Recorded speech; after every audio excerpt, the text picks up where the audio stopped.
12장 28절 한번 8414페이지 28절로 31절까지 교회 중에 세운 직임들과 큰 은사를 사모할 것 알려주는데, 거기 보면 하나님이 교회 중에 몇을 세우셨으니 첫째는 사도요, 사도 은사죠. 그 다음 둘째는 선지자요, 셋째는 교사요, 그 다음은 능력이요, 그 다음은 병 고치는 은사와 서로 돕는 것과 다스리는 것과 각종 방언을 하는 것이라. 다 사도겠느냐, 다 선지자겠느냐, 다 교사겠느냐, 다 능력을 행하는 자겠느냐, 다 병 고치는 은사를 가진 자겠느냐, 다 방언을 말하는 자겠느냐, 다 통역하는 자겠느냐. 너희는 더욱 큰 은사를 사모하라. 내가 또한 제일 좋은 길을 너희에게 보이리라. 교회의 직분자에 대한 얘기인데, 이 사도, 선지자 이들은 계시 시대로 마감이 됐죠. 그러니까 요한계시록이 95년경, 주 95년경에 기록되므로 사도 요한을 비롯해서 이제 사도직은 초대교회 당시에 끝이 나는 겁니다. 그러니까 선지자도 이제는 없죠. 선지자도 없고 사도도 없고, 그리고 또 하나는 예언도 그치고 방언도 그치고, 예언 그치니까 선지자가 없는 거죠. 그 다음 방언, 통역 이것도 지금 없는 거예요. 왜? 계시와 관계된 계시 시대에 주어지는 은사, 그 다음 이제 그 계시 완성 시대, 계시가 완성 시대에 되어진 은사. 계시 시대는 이제 사도직, 선지자직, 방언, 예언, 이게 다 계시를 위한 하나의 중요한 은사들이기 때문에, 계시가 완성된 이후에는 서로 돕고 사랑하고, 그 다음 가르치고 다스리고. 이 다스린다는 말은 엄밀히 따지면 신권의 신의 통치에 관해서 얘기할 때 보통 이 다스린다는 말을 쓰는데, 우리 교회에서는 다스린다는 것보다는 보호한다, 인도한다, 또 안내한다, 이런 의미로 번역을 해야 돼요. 근데 이걸 통치 개념으로, 권력 개념으로 번역을 하다 보니까 교회가 하나의 권력 단체가 되어버리고 법치 단체가 되어버리고, 이렇게 교회가 이상야릇한 결과로 맺어지게 되었습니다. 그러니까 사람들이 모여서 법을 만들어서 법의 힘으로 다스려가는 것이 바로 세속 정치 아니에요. 교회도 그런 방법으로 똑같이 해버렸어요. 그냥 사람들이 모여서 법을 만들어 가지고 법의 힘으로 교회를 다스려가는 그런 아주 결정적으로 잘못된 그런 결과가 나오는 거죠. 그래서 이 다스린다는 말은 보살핀다, 또 안내한다, 지도한다, 그런 의미로 우리가 번역. 그 헬라어 제일 마지막 판 중간쯤에 나오죠.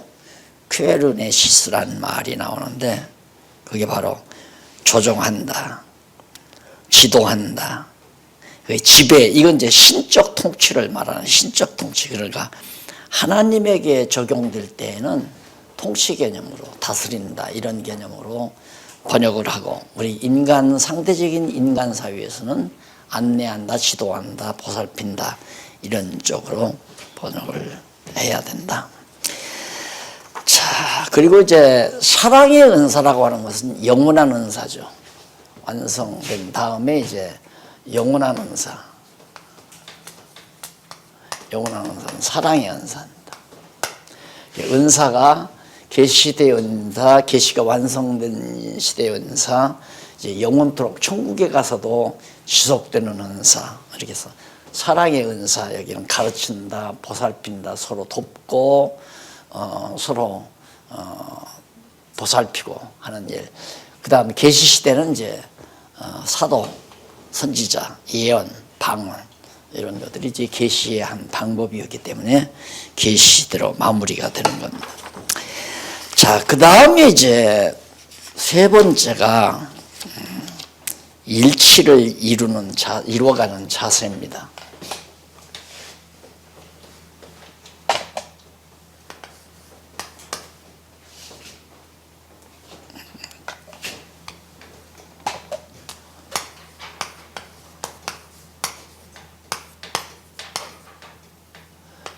일치를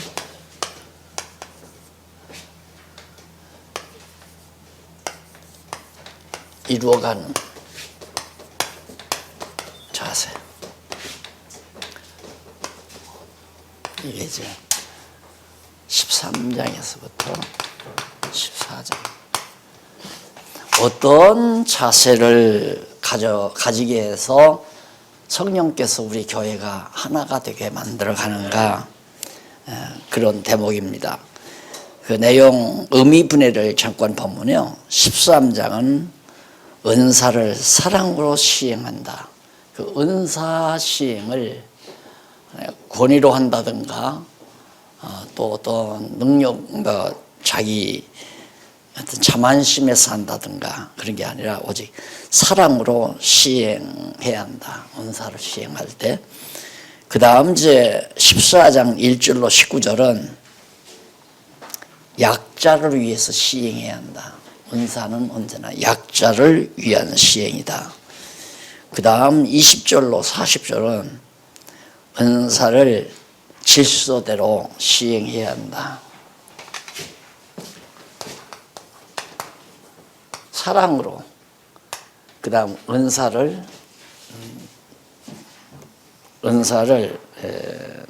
약자 위에. 그 다음 은사를 질서대로.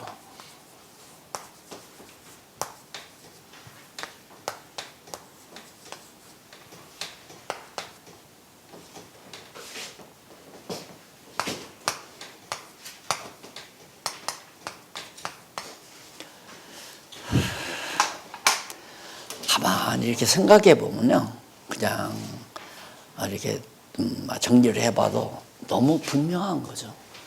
교회 안에서 각자가 받은 은사들 하나님께서, 성령께서 각자에게 주시는 거거든요. 그 은사를 실행하면 자연히 드러나잖아요. 자연히. 예를 들어서 아까도 말했지만 경제력이 좀 여유 있는 자가 예를 들어서 한 달에 소득이 한 1억 된다. 그런데 1억 소득이 되니까 그걸 가지고 그냥 자기 쾌락을 위해서, 자기 행복을 위해서 그렇게 다 활용하는 게 아니라 그 사람은 그냥 남에게 베풀기를 좋아해요. 그냥 베풀고 어려운 사람들을 돕고 약한 자들을 위해주고, 그게 바로 하나님께서 주시는 은사거든요. 그 은사를 사랑하는 마음, 영혼을 사랑하는 마음을 가지고 그 일을 행하는 거란 말입니다. 그런데 우리가 지금까지 교회에서는 어떤 방법으로 하느냐면 재직을 시켜요. 그 집사를 임명한단 말입니다. 연초가 되면 아무개 누구누구, 여자는 누구누구, 남자는 누구누구, 바로 서리 집사다 시켜놓고 이제 조직을 짜죠.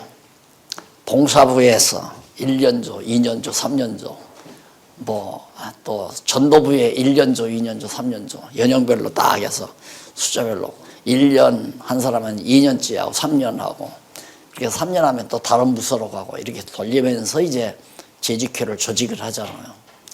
그래서 사실상 구제에는 별로 관심이 없는 성도가, 집사가 그냥 구제부에 들어가서 이름만 올려놓고 재직회 하면 그냥 앉았다가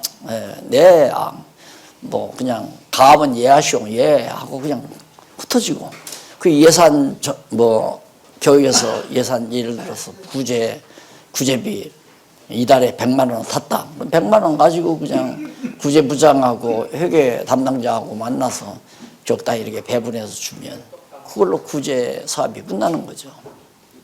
그렇게 행정적으로 정치적으로 교회가 운영이 되다가 보니까 모든 권한이 목사님에게 다 주어질 수밖에 없는.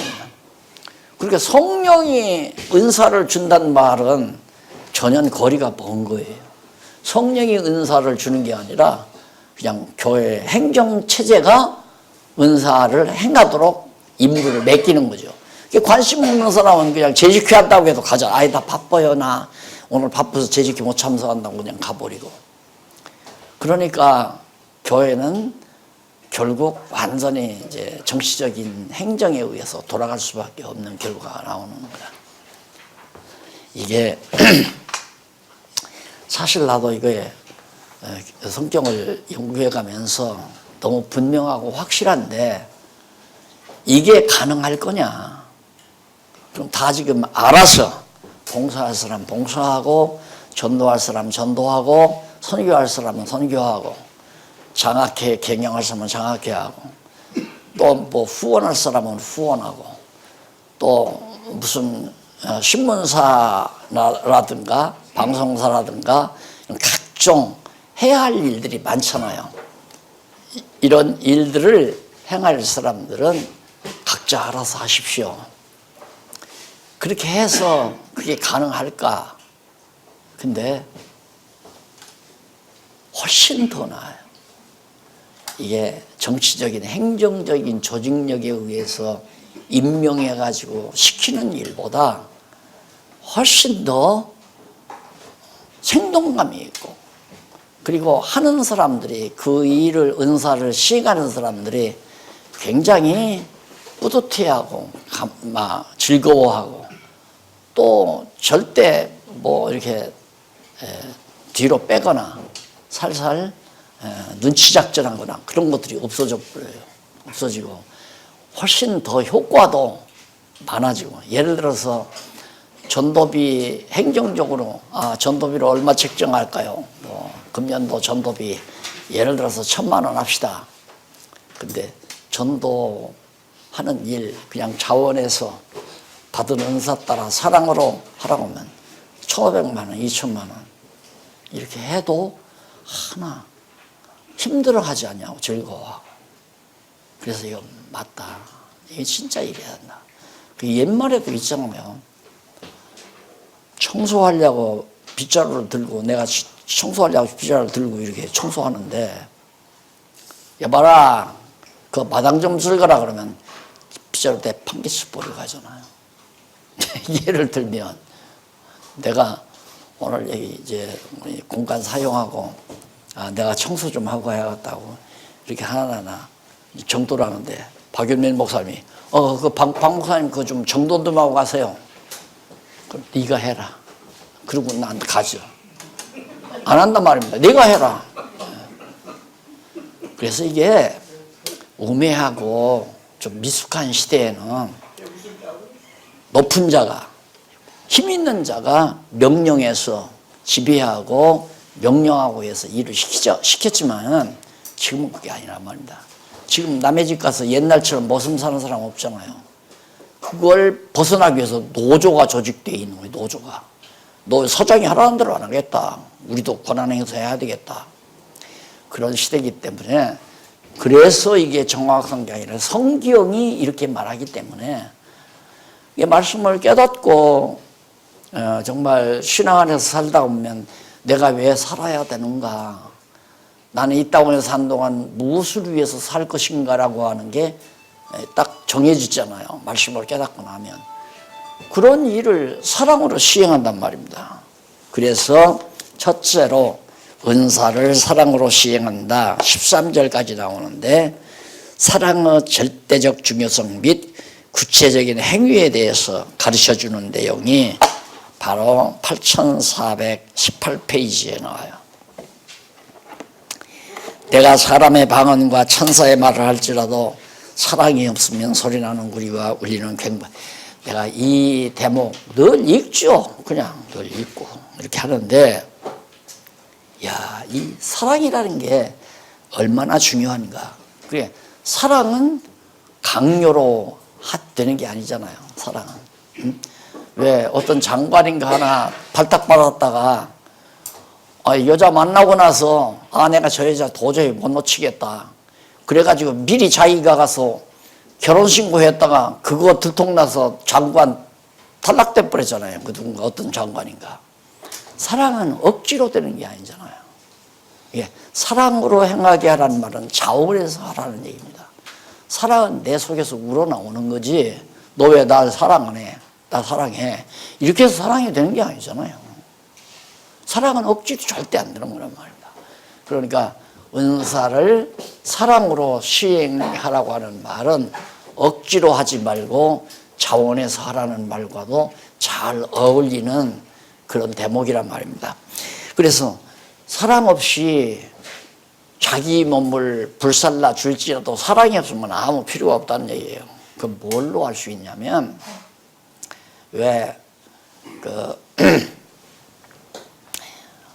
우리가 보통 세속적으로는 영웅심에서 대단한 일들을 행하는 겁니다. 영웅심에 의해서. 그러니까 자기의 존재감을 드러내기 위해서 예를 들어 내가 마을 같은 데 이렇게 가다 보면 마을 입구에 선덕비라는 게 있어요. 선덕비. 어느 분이 마을에 어느 고을원님이 흉년이 드니까 많은 곡식을 내가지고 백성들을 풀어먹였다. 그럼 그분을 위해서 선덕비를 해줘요. 자, 그걸 심리적으로 우리가 바르게 분석해 보면 자기의 존재감을 드러내기 위해서 그런 공을 쌓아요. 내가 언젠가도 말씀드렸지만 6.25 동란 때 부모들을 잃고 고아들이 참 많았잖아요. 그런데 이북에서 피난 온 분들이 가만히 생각해 보니까 여기에서 먹고 사는 방법은 고아원을 하나 운영하면 되겠다 해서 고아원 운영해요. 그래서 그런 식으로 고아원을 운영해서 고아들을 통하여 이제 자기도 같이 먹고 사는. 그래서 치부하고. 그래가지고 나중에 그 들통나서 사회에서 매장당하고 그런 일들이 참 많거든요. 그러니까 진짜 하나님이 영혼에 대한 사랑, 이걸 하나님이 주시는 사랑이어야 진짜 사랑이지 그냥 자기를 드러내기 위한, 다시 말하면 국회의원 나오려고 이단 면장 선거에 면장 후보로 나오려고 선을 베푸는 선심공세라고 그러죠. 그런 게 아니라요. 교회 이런 그게 아니에요. 그걸 뭘로 할 수 있느냐면 하고 끝나요. 사랑으로 행한 일은 하고 끝나요. 사랑한 것으로 끝이 난다 이 말입니다. 내가 너를 사랑했으니까 또 나한테 어떤 대가를 지불해. 그거 아니라 이거예요. 우리 인간 사랑은 서로 교류가 있어야 되잖아요. 주었으면 받기를 원하고 받았으면 주어야 되고, 그게 기브 앤 테이크라고 그러죠. 그걸 사랑이라고 생각하지만은 하나님의 사랑은 그거 아니에요. 그냥 하고 끝나요. 그래서 그걸 이런 성경을 보면서 이제 그런 걸 깨달아 가지고 제가 자주 들었잖아요. 그냥 전해주고 끝나는 거구나. 내가 목사님들에게 이렇게 성경 가르쳐 줬으니까 목사님들은 나를 한평생 잊어버리면 안 됩니다. 나를 쉽게 말하면 스승으로 모셔야 됩니다. 웃기는 소리예요, 그거. 그거 다 세상이 그런 거 아니에요? 그건 사랑하기 위한 게 아니에요. 사랑을 위한 게 아니라 자기 자신의 삶의 한 방법이죠, 그런 것들이. 그래서 은사를 사랑으로 시행한다고 하는 것은 하나님께서 주신 사명감에서 하는 거예요.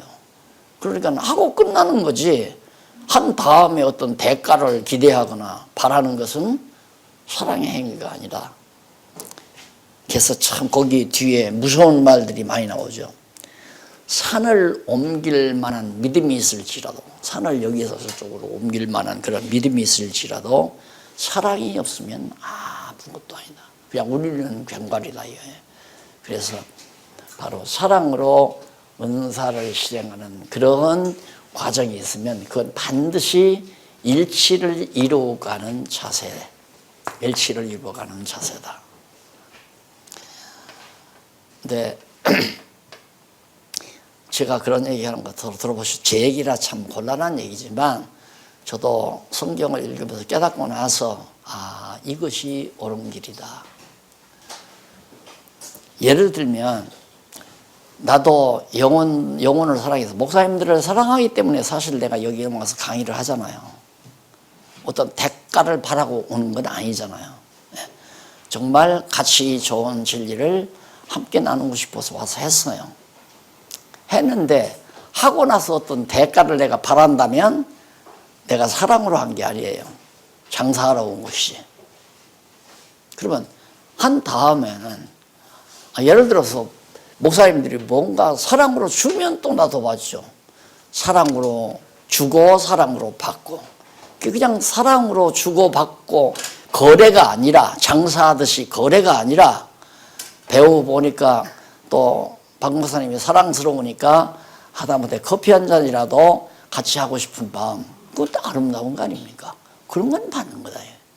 그래서 사랑은 은사를 시행하는 교회에서 모든 집사일을 한다거나 목사일을 한다거나 장로일을 한다거나 모든 게 기초가 사랑이에요. 사랑의 덕을, 이 사랑의 기초 위에서 덕을 쌓아야 한단 말입니다. 덕을. 그래서 여기서 건덕이란 말은 유교적인 개념의 덕이 아니에요. 이 유교적 개념이거든요, 덕은. 그러니까 윤리도덕적 개념에서 덕이란 말을 쓰는데 성경에서의 덕은 하나님의 절대 사랑의 능력에 의해서 쌓아지는 게 덕이에요. 그러면 예를 들면 우리 회장 목사님이 나를 자꾸 욕을 해요. 예를 들면 욕을 하는데 저 목사님이 왜 저럴까? 내 입장에서 욕을 한다고 해서 너는 얼마나 똑똑하고 잘나느냐고 대들면 내가 덕이 없는 사람이죠. 그렇잖아요? 덕이 없어요. 사랑의 기초를 둔 덕이 없단 말입니다. 그러면 회장 목사님이 나를 욕하고 비난했다는 말을 들었을 때 내 입장에서는 그 목사님 입장에서는 내가 불만족스러웠던 모양이다. 그렇지. 내가 목사님에게 만족을 줄 만큼 내가 덕이 없었기 때문에 저렇게 나를 비난하고 욕을 하는가 보다.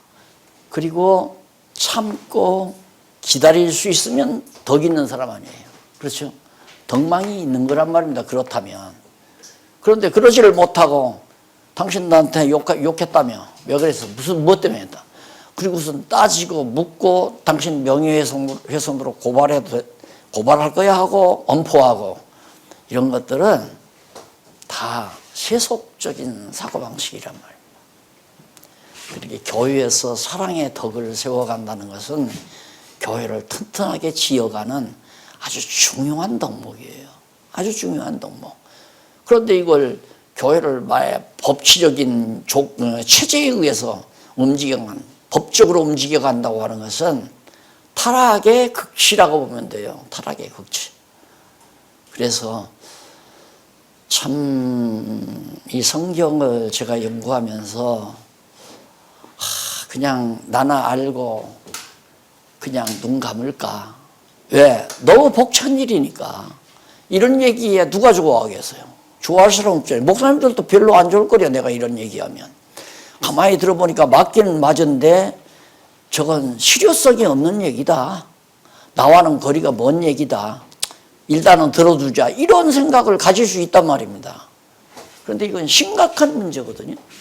교회가 교회 되지느냐 안 되지느냐의 문제가 은사를 사랑으로 시행하느냐, 내가 그냥 맡았으니까 체면상 실행하느냐. 집사 시켰으니까 어떻게 집사가 11조를 안 해. 아이고 다른 사람들 다 하는데 나도 집사니까 11조 해야지. 이건 아니다는 얘기야. 그런 건 아니잖아요. 내가 어떻게 술을 안 먹어? 술을 먹어. 목사가 어떻게 술을 먹어? 먹고 싶지만 목사니까 술을 안 먹는 척하고 살아가는 거. 그것도 역시 위선이죠. 그렇잖아요.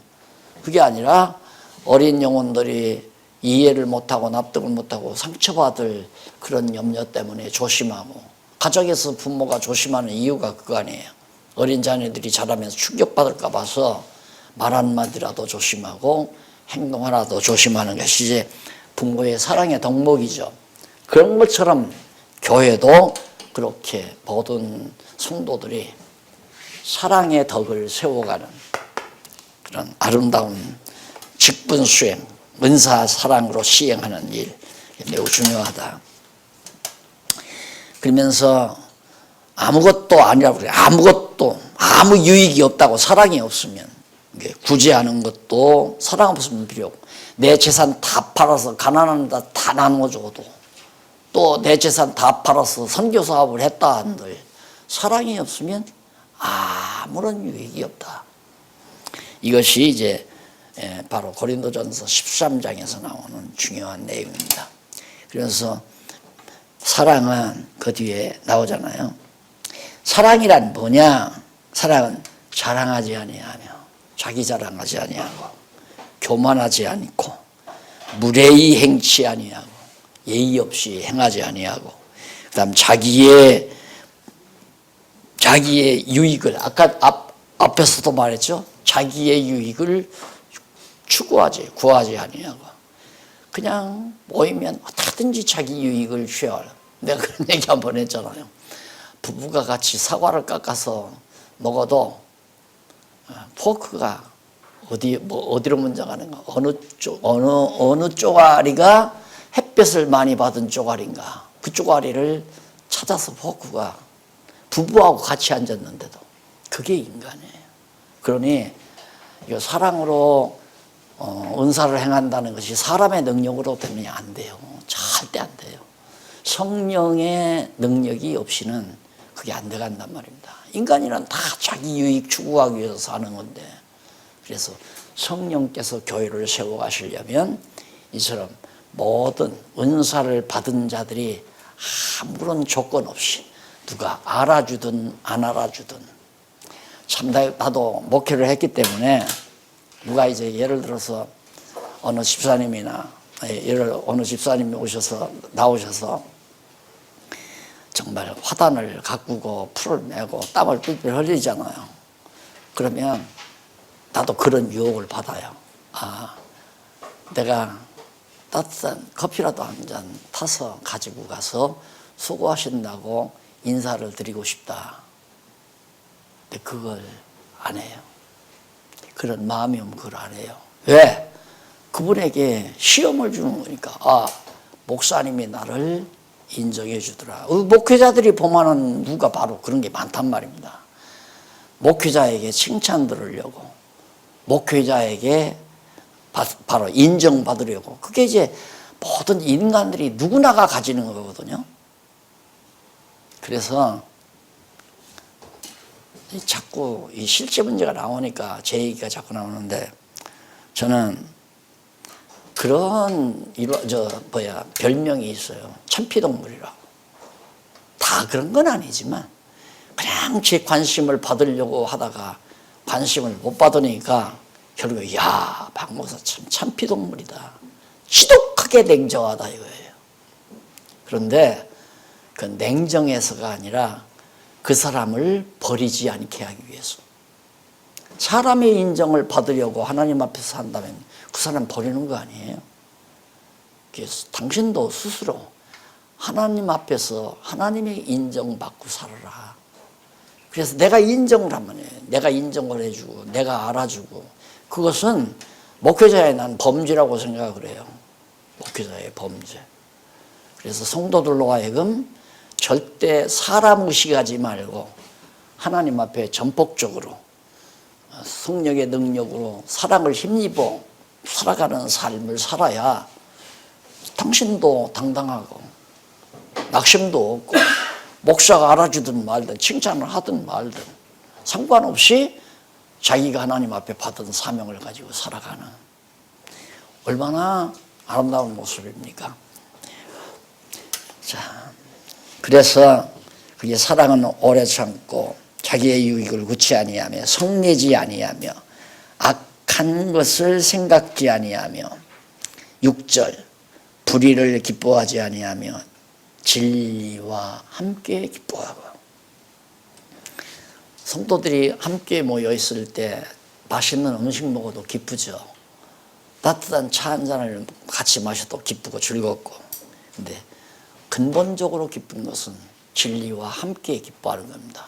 예를 들어서 아무리 좋은 차라도 같이 마시면서 아는 것과 믿는 것이 다른 분하고 나는 10분 동안 차 마신다는 게 곤욕일 것 같아요.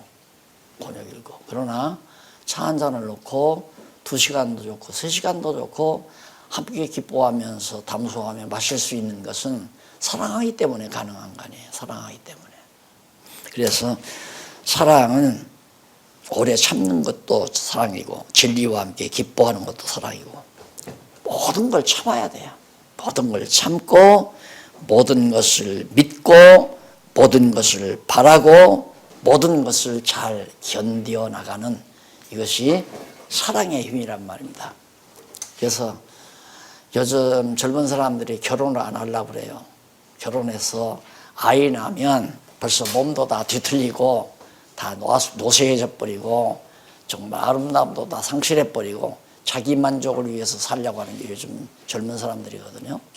그런데 그 깊이가 없어서 그렇죠.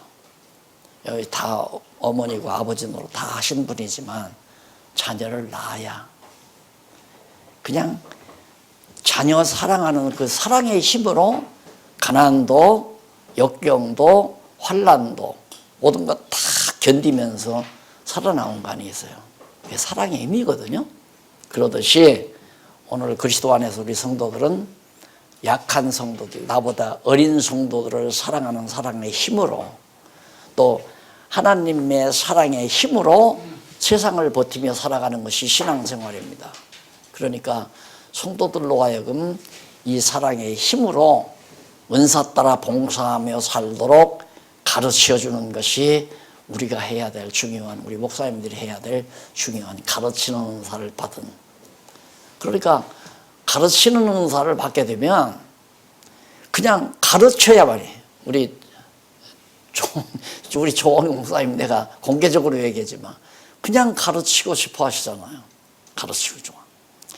그거 가르쳐서 무슨 떡이 나오거나 돈이 나오는 것도 아닌데 가르치고자 하는 마음을 가지는 것은 하나님께서 그런 은사를 주니까 우리 목사님들 다 마찬가지죠. 혹시 그러면 안 되죠. 아, 내가 오늘도 주일날 설교 준비해서 해야지. 왜? 그래야 이달 또 목회비가 나오니까. 그건 직장 생활이죠. 그건 은사가 아니죠. 목회비야 나오거나 말거나 사례금을 주거나 말거나 주고 싶으면 주고 싶으면 주고 주기 싫으면 말고. 왜? 사례금 때문에 내가 내 은사를 시행하는 건 아니니까. 영혼들에게 생명의 말씀을 잘 가르쳐 주고 싶은 뜨거운 열정과 사명감에서 그냥 가르쳐 주는 거니까 사례금이야 주거나 말거나 주면 받고 안 주면 말고. 이런 자세가 바로 사랑을 기초로 해서 은사를 시행하는 자리다. 장로도 마찬가지고 집사도 마찬가지고 권사일도 마찬가지입니다. 누구 인정받거나 그걸 통해서 어떤 이득을 얻으려고 하는 생각을 하면 안 된다 얘기죠. 자, 그 다음 넘어가서 13장 8절로 13절에 보면 사랑은 언제까지 떨어지지 아니하는 은사다. 네. 예언도 패하고 방언도 그치고 지식도 패하리라. 그러나 사랑은 영원한 은사다. 아까 이거죠. 여기 지웠네요. 하나님께서 주시는 은사 가운데 여기 은사시리인데 은사를 시행한 자인데 사랑으로 은사를 시행한다. 근데 은사 중에는 계시 시대에 주어지는 은사와 계시 이후에 지금이죠. 지금 교회 시대에 주어지는 은사. 그 은사는 가르치는 은사가 지혜의 말씀, 최고죠. 지혜의 말씀, 하나님의 지혜의 말씀을 깨달아서 가르치는 은사가 첫째. 그 다음 두 번째가 지식의 말씀, 그것 나오잖아요. 그러니까 목사님들은 은사를 참 가장 귀한 은사를 받았죠. 그런데 그 은사를 사랑하기 때문에 해야 한다 이 말입니다. 오늘 또 몇십 명이 하나님의 말씀을 들으러 찾아온다. 그분들에게 얼마나 야무지고 아름다운 말씀, 지혜의 말씀을 내가 어떻게 전할까. 그래서 사랑하는 마음으로 준비하고 사랑하는 마음으로 잘 가다듬어서 찾아든 영혼들에게 기름진 영혼의 양식을 공급하는 이 생활이 바로 목회 생활이라고 그렇게 생각을 합니다. 그래서 사랑은 영원한, 이 사랑은 영원한 은사. 왜? 하나님의 나라 가서까지라도 계속되는 거니까. 이 하나님 나라 우리가 이 교회 시대가 지나서 이제 하나님 나라 가게 되면 모든 은사, 가르치는 은사도 없고 봉사하는 은사도 없고 다스리는 은사도 없고 다 은사가 없어져 버리잖아요. 다 끝나잖아요. 그러나 사랑의 은사만은 영원토록 하나님 나라에 가서도 지속되는 은사이기 때문에. 그래서 거기 보면 거기 온전한 것이 나오죠. 우리가 부분적으로 알고 9절에 우리가 부분적으로 알고 부분적으로 예언하니 온전한 것이 올 때에는, 그러니까 계시시대에 예언한다 방언한다는 건 부분적으로 해요. 부분적으로 그때그때 예언을 통해서 예수가 십자가 연박에 죽으셨다가 부활하셨다 한다든가, 또한 예수는 우리의 구속주시다, 우리의 죄를 용서해 주셨다, 이런 식으로 예언도 오고 방언도 나와요. 부분적으로 그렇게.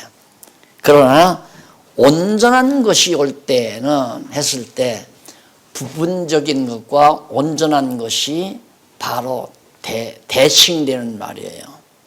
그러니까 부분적인 것이 일부분에 속한 성경 내용의 일부분이라면 온전한 것은 66권 성경 전체를 말하는 거란 말입니다. 그런데 우리 보수주의 학자들의 그 주석을 보면 온전한 것이란 예수님이 재림하실 때를 말한다, 이렇게 딱 꼬집어 놓고는 이제 설명하는 거예요. 그게 아니에요. 온전한 것은 바울이 자기도 부분적으로 알고 부분적으로 예언한다 이거예요. 왜? 사도 바울은 요한계시록을 못 보고 죽었잖아요. 계시가 완성되지 않았기 때문에. 그래서 여기 온전한 것이라고 하는 것은 요한계시록까지 더하거나 덜할 수 없이 완전한 것으로 우리에게 주어진 계시, 이것이 바로 온전한 것을 말하는 겁니다.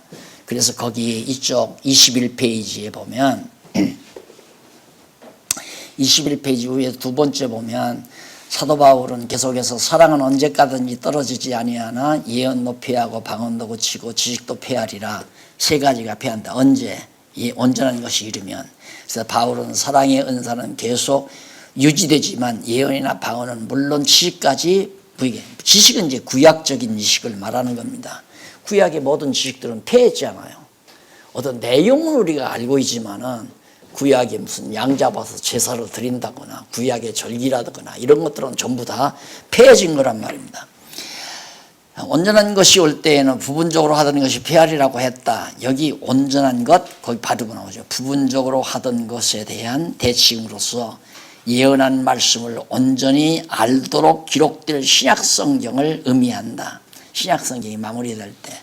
그래서 바울이 본서에 기록할 당시에는 신약성경 계시가 진행되고 있는 그런 시기였다는 걸 우리가 알 수가 있죠. 그 다음에 이제 넘어가서 은사를 약자를 위해서, 은사를 약자 위해서 우리가 은사를 시행해야 한다 하는 얘기죠. 당연한 거 아닙니까? 1절로 5절, 14장 1절로 5절로 보면 방언은 자기 덕을, 예언은 교회 덕을 세운다고 했습니다. 그러니까 방언이란 왜 자기 덕인가? 자기가 방언을 하게 되면 방언의 그 뜻을 신령한 의미에서 성령께서 이제 통역의 은사를 주어서 해석을 하잖아요. 그러니까 자기가 하나님의 말씀을 받으니까 자기에게 유익한 거죠. 방언은. 계시 시대에. 그러니까 그 당시에는 성경이, 신약 성경이 없기 때문에 방언을 통해서 하나님의 뜻이 전달이 되는 거란 말입니다. 그래서 방언은 자기 덕을 세워요. 그러나 예언은 받은 바 말씀을 상대에게 전달하는 거죠. 그 예언이란 말입니다.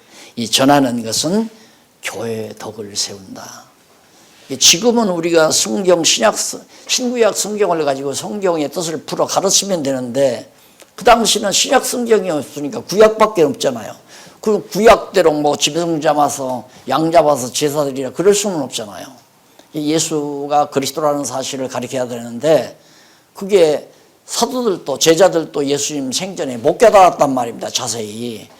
그렇게 예수님 승천하신 다음에 성령이 오셔서 능력을 주어가지고 기억나게 하고 예수님께로부터 들었던 말씀 기억나게 하고 그 뜻이 무엇인지를 깨닫게 해서 그걸 가르쳤단 말입니다. 그래서 사도들이 그렇게 가르치고 그걸 기록해 놓고 그래서 신약성경이 된 거 아니에요. 설화생전 예수님이 따라다니면서 돌 하나 돌 위에 돔 놓이지 않게 다 헐어버리라 예루살렘 성전. 그러니까 그 무슨 뜻인지 몰랐잖아요. 아니 저기 지금 40여 년이 넘게 헤롯 왕이 엄청난 돈을 들여서 저렇게 지어놓은 걸 어떻게 헐면 예수님이 무슨 재주로 3일 만에 짓는단 말인가. 그걸 못 깨달았는데 성령이 임한 이후에 사도 요한이 그걸 깨달아요. 죽었다가 3일 만에 부활하실 자기 몸을 가리키밀러라. 나중에 깨닫고 그렇게 쓰잖아요. 그런 식으로 성경을 썼단 말입니다. 성령 감동에 의해서 예수님의 말씀을 깨닫고 그 뜻을 풀어서 써놓은 것이 신약 성경이에요. 그러니까 이런 말씀을 예언하게 되면 교회가 덕을 세운다는 말은 교회가 자꾸 세워져 간다 이 말이에요. 교회가. 그러니까 교회는 뭘로 세워야 되는가? 하나님의 말씀을 따라서 사랑의 덕으로 세워져 간다. 이게 덕으로 세우는 건 방법이고 요소는 하나님의 말씀이고 교회 짓는 중요한 요소는 성경 말씀이고 진리의 말씀. 그다음 방법은 사랑의 덕으로서 사랑의 덕으로서 은사들을 각자가 실행하면 교회가 아름답게 세워져 간다.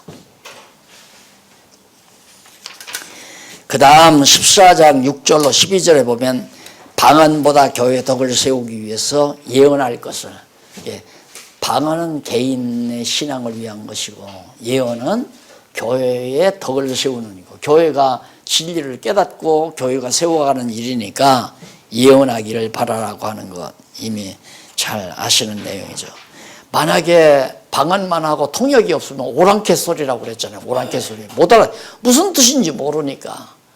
그러니까 혹시 내가 방언을 한다 싶다. 근데 나는 방언하면서 성령의 교통하심 따라 그게 무슨 뜻인지 알아요. 그런데 내 방언하는 소리를 옆에서 듣고는 날들어 미쳤다고 그러죠. 오랑캐 소리 한다고 할 거 아니에요. 못 알아듣는 소리니까. 그러니까 교회에는 유익이 없다 이 말이에요. 방언은. 그런데 이제 그동안 우리 한국교회는 방언을 막 강조했잖아요. 특히 이제 오순절 교회 때문에. 그 강조하다 보니까 이게 그런 이제 사실은 정상적인 방법이 아니죠. 지금 우리 한국교회에 과거에 있었던 방언이라고 하는 것은 어떤 방언이냐면 그냥 해도 못 알아듣는 고린도 교회와 같은 방언이었어요. 그러니까 바울이 오랑캐 소리라고 했던 방언. 근데 사도행전에서 나왔던 그 방언은 그게 아니거든요. 내가 이제 방언으로 기도를 했는데 예를 들어서 박 목사님은 소련에 사시다가 와서 소련 말로 듣고 일본 말로 듣고 미국 말로 듣고 내가 그냥 방언으로 하는데 각자가 자기 나라에서 와가지고 자기 나라 말로 듣는 거예요. 그게 이제 사도행전의 방언이란 말이에요. 그런 방언은 지금 없잖아요. 과거에 있었다고 하는 건 고린도 교회에서 행했던 방언. 그러니까 무슨 소리인지 알아듣지 못하는 오랑캐 방언이라는 얘기죠. 그러니까 그것이 정말 진리의 말씀을 전하는 방법이라면 통역의 은사를 구하라 이 말이에요. 그래서 깨달은 말 한마디보다 1만 마디 방언보다 깨달은 말 한마디가 더 낫다. 그러니까 밤새껏 1만 마디 안 자고 방언한 사람보다 성경 말씀 듣고 한마디를 딱 깨닫는 것이 훨씬 낫다 그 말이에요. 그러니까 사실 방언을 강조하면 안 되는데 사람들을 그렇게 막 방언을 하게 만들어 놓으면 이 방언을 하면서 자신이 환상에 빠져버리잖아요. 그래서 이제 그런 효과로 열심도 나고 확신도 오고 이런 이제 부작용들이 교회를 많이 멍들게 했죠. 그러다 보니까 하나님의 말씀을 멀리하게 되고 소위 은사라 해서 방언의 은사를 원하고 예언 은사를 받고, 예언의 은사는 뭐 기도 많이 한 권사님들이 장소 하나 얻어놓고 구국지단이라고 간판 붙여놓고 점쳐주는 기독교 점집이 돼버렸잖아요. 예언의 은사라고 하는 것도. 그렇게 해서 전부 다 빗나가는 결과를 가져왔다는 걸 알 수 있습니다. 그 다음 14장 13절로 19절에 보면 통역하기를 구하여 방언의 취약점을 보완하는 거, 제가 다 말씀드린 거예요. 통역을 해서 하나님의 뜻이 전달이 안 된다면 1만 마디 방언보다 한 마디 깨달은 말 갖지 못하다. 1만 마디 방언이. 예, 그것이 바로 지금 13절로부터 19절까지 나온 내용입니다. 그 다음 이제 은사를 질서대로 하라는 내용이 나와요. 자, 이게 딱 이 질서대로 하라는 말이 딱 한 번 이렇게 나오거든요. 그런데 여기서 질서대로 하라는 말은 은사를 질서대로 하라 그 말이에요. 그러니까 예를 들어서 누가 성경 계시가 완성돼 안 됐을 때 우리가 이렇게 모였어요. 그러니까 한 분이 감동이 돼가지고 내 주를 가까이 하고 찬송을 불러요. 그러니까 감동받아 같이 그 찬송을 따라서 해요. 근데 옆에서 하늘 가는 밝은 길이 찬송을 또 해요. 그러면 이게 완전히 그냥 막 흐트러지잖아요. 그러지 말라 그 말이에요. 한 분이 내 주를 가까이를 불렀으면 같이 부르고 그 찬송이 끝난 다음에 하늘 가는 밝은 길을 부르고 그 다음 어느 분에게 예언의 영이 임했으면 하나님의 말씀이 여차여차하답니다 하고 예언을 하게 되면 같이 듣고 그 예언하는데 한쪽에서 쏠라 하고 방언하고 그러지 말라 이 말이에요. 예언이 다 끝난 다음에 방언의 영에 의해서 방언을 해가고 그렇게 질서대로 하라는 얘기거든요. 그런데 이 성경 구절이 교회 정치에 아주 중요한 요절이 된 거예요. 이거에 의해서 교회 정치를 정당화하는 거예요. 왜? 교회 질서를 잡기 위해서 법을 만들어서 법의 권한으로 해라, 하지 말라, 나가라, 두라라 이렇게 해서 질서를 잡아야 한다. 이 말 한마디 갖고 그러는 거예요. 기도하십시다. 자비하신 아버지 하나님, 하나님께서 이처럼 사랑하는 동역자들과 함께 이렇게 온종일 사랑하는 교회 봉사를 사랑의 봉사를 받아가면서 진리 안에서 아름다운 교제를 나누게 하신 하나님의 사랑을 진심으로 감사합니다. 보혜사 성령께서 우리와 함께 역사하지 아니하시면 사람들만 모여서 서로 지식을 자랑하고 또한 자기를 과시하다가 서로 헤어질 수밖에 없는 것이 우리 인간의 처참한 모습입니다. 앞으로 남은 시간도 우리와 친히 함께 하소서 아름다운 성령의 교토하심 아래 진리로 크게 무장하여 무너져 내리는 한국교회를 다시 일으키는 일에 소중하게 쓰임받는 하나님의 귀한 역군들이 되게 해 주시옵소서. 예수님의 이름으로 기도드립니다. 아멘.